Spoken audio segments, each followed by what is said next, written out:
Now, Africa is increasingly becoming the targeted destination for both the Western world and other emerging influential countries from Asia and other continents. But how is Africa positioning itself to manage its own affairs so that it won't be shortchanged? Last week, we had a conversation about the Chinese influence. Today, we're continuing with our weekly report around the continent to see how Africa is managing its affairs as we try to bring bare some of the challenges that the continent and the countries within the continent face. We'll take you around today to have this conversation from journalists who are joining me from those countries. Eric Kawa is joining us from Sierra Leone. He is correspondent for African News. Hello, Eric. Hello, Eric. All right, in Nigeria, we have Newta Egbe, who is the editor for our partners, Channel TV. Hello, Egbe. Hey, how are you doing? I'm good. And also joining us from Sierra Leone is Carol. Also joining us from Benin, I must say, is Carol Kanankin, who's head of news, the English section of Gulf TV Africa. Ladies and gentlemen, you're welcome to the show. Let's start talking. Let's start from Sierra Leone. Do we have you, Eric, there? Okay, we don't have Eric. Let's go to Nigeria. Egbe, let me start with you. What's happening in Nigeria? Well, we're living besides the political scene, which is getting more intense every day. Tell us a bit more about that, about the political scene. Well, right now everybody's preparing for the election year, which is 2019. Something that is considered a litmus test in terms of conducting election was just ended in Osun State in southwest Nigeria, and we're looking at all the political parties are having their primaries now to get their candidates, preparing for February 2019 when the general elections will happen. So it's quite hectic, and the atmosphere is really tense. So basically, we're waiting. Well, let me cross over to Benin and find out from Carol. Carol, what's new in Benin?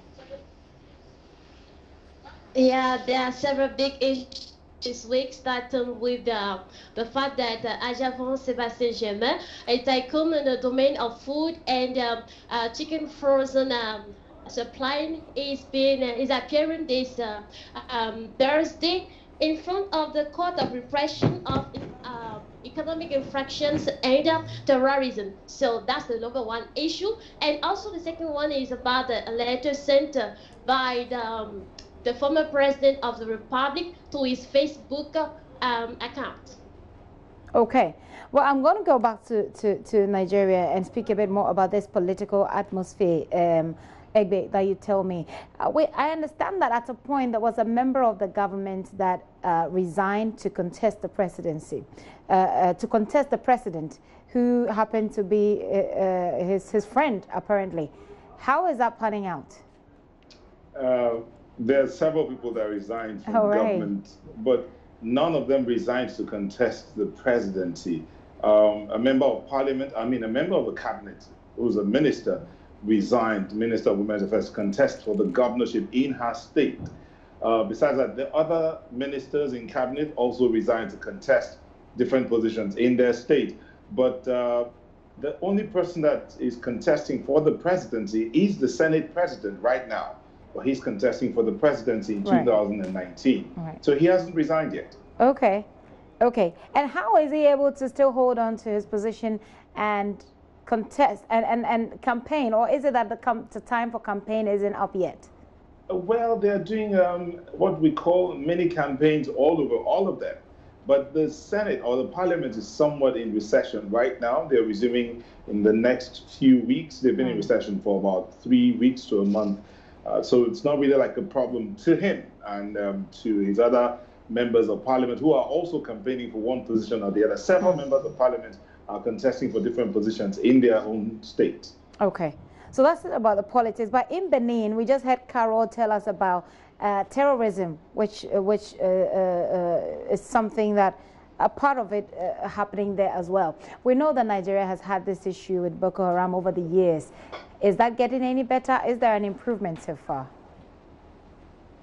Issues of terrorism somewhat have been put to the back burner, so to speak, but it doesn't mean that they are not issues, I mean, skirmishes here and there, far-fetched, but the numbers have somewhat like reduced.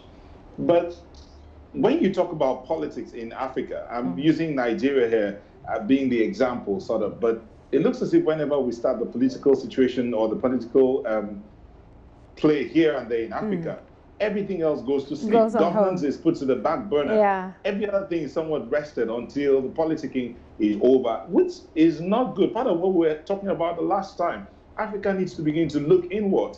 And until we do that, the other countries or the more developed countries will be looking to how to make the best of our seeming challenges, with which I believe that we're the ones putting on ourselves. Okay, let me, on that note, go back to Carol and find out. Carol, what is the political atmosphere in Benin based on the stories you told us are trending? What is the political atmosphere and how is it playing out in this issue, these issues that you raised? Let me tell you that it's a kind of all right, these days all attention are focused on what is happening there. I'm talking, of course, about the Ajavo case. And let me recall to you that it's about, the story is dated back to 2 years' time when Ajavo Sebastian, one of the shipmen of that guy, of the leader I'm talking about, the tycoon, and one of the shipmen was found 18 kilograms of cocaine. And that cocaine, based on what the guy is saying, it doesn't come from him, but was rather a political plot against him.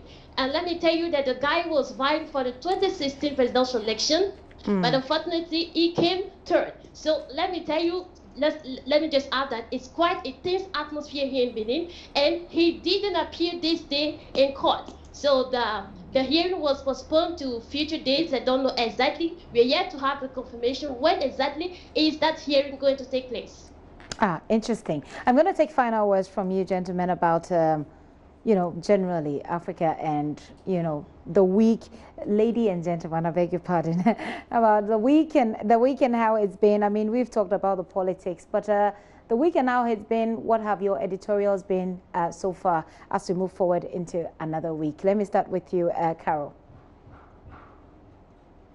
I didn't get you well. Okay, I'm just taking your final comment about how it's been, how the stories that you've been covering, what has your editorial been, in terms of the stories that you've covered so far, as your final words? The problem is that we are not taking any stand. We are just covering what is happening. So as far as we are concerned here, we are just giving the information, trying to be as, can I say, as tell the story just as it's happening, without trying to make any comment that will make maybe the viewers get into wrong conclusions, jump into wrong conclusions. I understand that. But well, right, thanks, Carol. And Egbe, let me come to you. Is there an editorial you could share with us? Well, nothing new besides the fact that, besides the politicking, a few things here and there, a few accidents here and there, but no big story, so to speak, apart from the fact that, okay, we're talking about the politicians trying to get their acts together. But above all is to ensure that the electorate is carried along and informed about the situation. We try to keep it real, try to ensure that we balance all the story, balance all the angles. Let everyone get to decide on their own what they think is the best for the country. But Africa needs to understand, as we keep saying, we need to tell the African story.